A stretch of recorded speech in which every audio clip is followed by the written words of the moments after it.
நிறைவாழ்வு AG சபை வழங்கும் morning மன்னாவிற்கு உங்களை அன்போடு வரவேற்கிறோம். கர்த்தருடைய பரிசுத்த நாமம் மகிமைப்படுவதாக. இந்த நாளில் உங்களை சந்திப்பதிலே மிகுந்த சந்தோஷம். என கண்பான தேண்டு பிள்ளைகளே, நிறைய நேரத்துல நம்ம பிரச்சனைக்குள்ள இருந்து பேசுகிற காரியம் என்ன தெரியுமா? அந்த பிரச்சனை எனக்கு பெருசா இருக்குன்னு நம்ம சொல்லுவோம். இதை என்னால தாங்க முடியல, இதை விட்டு வெளியே வர முடியல, இதை சக்சஸ்ஃபுல்லா முடிக்க முடியல, இதுல நான் ஒரு ஜெயத்தை பெற முடியல அப்படின்னு சொல்லி நம்ம புலம்புவோம். ஆனால் கட்டுகளுக்குள்ள, வேதனைக்குள்ள, பிரச்சனைக்குள்ள இருந்த ஒரு மனுஷன், தேவ மனுஷன், அவர் என்ன சொன்னாருங்கிறத நான் உங்களுக்கு வாசிக்கிறேன் பாருங்க. அப்போஸ்தலர் நடபடிகள் 26ஆம் அதிகாரம் 29வது வசனத்துடைய கடைசி பகுதி இப்படியாக சொல்லுகிறது: இந்த கட்டுகள் தவிர முழுவதும் என்னை போலாகும்படி தேவனை வேண்டிக் கொள்ளுகிறேன் அப்படின்னு பவுல் சொல்றார். பவுலை கட்டி வச்சு சங்கத்துக்கு முன்னாடி நிறுத்தி வச்சிருக்கிறாங்க. அவன் சுவிசேஷத்தை பிரசங்கித்துக் கொண்டிருக்கிறான். தேசத்துல கூடிய முக்கியமான பிரபலமான ஆட்கள் அங்க இருக்கிறாங்க. எல்லாரும் பார்த்துட்டு இருக்கிறாங்க. இவன் கை கட்டப்பட்டிருக்குது, இவன் பிரசங்கித்துக் கொண்டிருக்கிறான். தேவனுடைய வல்லமையை அவன் பிரசங்கித்துக் கொண்டிருக்கிறான், தேவனுடைய வார்த்தையை பிரசங்கித்துக் கொண்டிருக்கிறான். அப்போதான் அந்த வார்த்தையை சொல்றான்.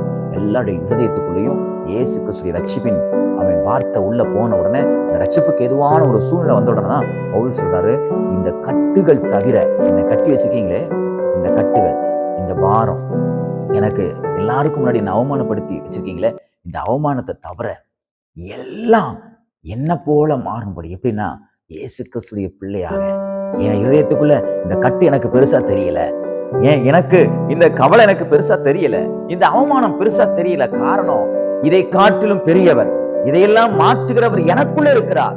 அதே போல உங்கள் ஒவ்வொருவருக்குள்ளும் இயேசு கிறிஸ்து வர வேண்டும் என்று பவுல் வேண்டிக் கொள்கிறான். பாத்தீங்களா? நீங்க அப்படி சொல்ல முடியுமா? ஆண்டவரே, இந்த கட்டு என்னப்பா, இதெல்லாம் ஒன்றும் பிரச்சனை இல்லப்பா, நீங்க என்னுடைய தெய்வமா இருக்கீங்க. ஒரு சகோதரியை நான் பார்த்தேன். இந்த சகோதரி, ஏமா சர்ச்சுக்கு வரல? நான் சர்ச்சுக்கு வந்து ஆண்டவர் எனக்கு என்ன அற்புதம் செஞ்சாரு, எனக்கு அதை தந்தாரா, இதை தந்தாரா, அப்படி நடத்தினாரா, இப்படி நடத்தினாரான்னு சொல்லி ரொம்ப கேவலமா பேசினாங்க. நான் சொன்னாமா, நீங்க இயேசு கிறிஸ்துவ தெய்வம்னு நம்பி வந்தீங்களா? இல்ல எனக்கு அது கிடைக்கும் இது கிடைக்கும் வந்தீங்களா? இல்ல எனக்கு அது கிடைக்கும் இது கிடைக்கும் தான் வந்தேன். அப்படி இல்லம்மா, கர்த்தரை தெய்வமா பாருங்க. உங்க பிரச்சனைகளை காட்டில ஒரு பெரியவரா இருக்காரு, உங்க சூழ்நிலைகளை காட்டில ஒரு பெரியவரா இருக்காரு, உங்களுடைய எல்லா உபத்திரவத்தை காட்டில ஒரு பெரியவரா இருக்காரு பாருங்க. அது தானா எல்லாம் போயிடும், உங்களுக்கு வர வேண்டியது தானா வருமா அப்படின்னு சொன்னேன். அவங்க ஏத்துக்கிற மாதிரி இல்லை. இன்னைக்கு நிறைய கிறிஸ்தவர்கள் நான் கட்டில இருக்கிறேன், நான் கட்டில இருக்கிறேன், நான் கட்டில இருக்கிறேன்னு சொல்லி இல்லாத ஒன்றை தன்னுடைய வாயினாலே சொல்லி சொல்லி இன்னைக்கு பிரச்சனைக்குள்ள இருக்காங்க.